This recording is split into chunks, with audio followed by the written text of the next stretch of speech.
Le kinetic design de Ford est en pleine métamorphose avec ce concept EVOS. Et c'est le principal enseignement de ce prototype de coupé qui ne sera pas décliné en série. On peut en revanche voir une nouvelle évolution dans le style de Ford, vers plus de mesure et plus de sobriété, un peu à l'image de ce qu'a entrepris Peugeot depuis quelques années.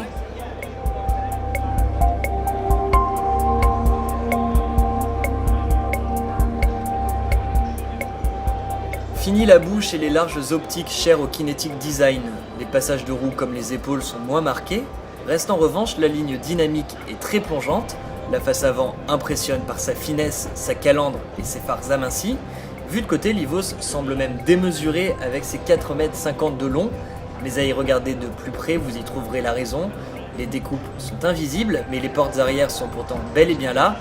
Il faut dire qu'elles ne sont pas vraiment conventionnelles puisqu'elles intègrent toute l'aile arrière et le montant de custode. Des ouvertures en élytre magnifiques.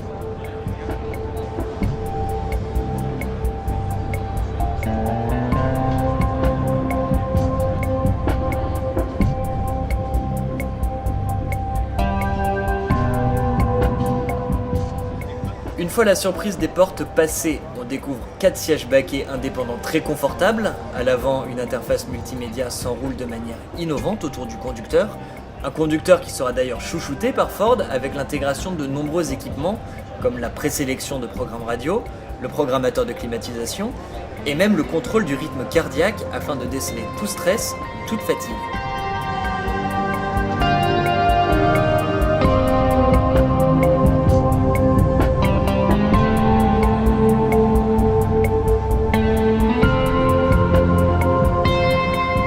Ford reprend pour son Evos la même motorisation que pour le C-Max qui sera commercialisé en 2013. Ce sera donc une technologie hybride avec un moteur 2 litres à essence et des batteries de type lithium-ion pour le moteur électrique. On a surtout hâte de voir les lignes de l'Evos s'implanter sur la Mondeo ou sur d'autres modèles de la marque.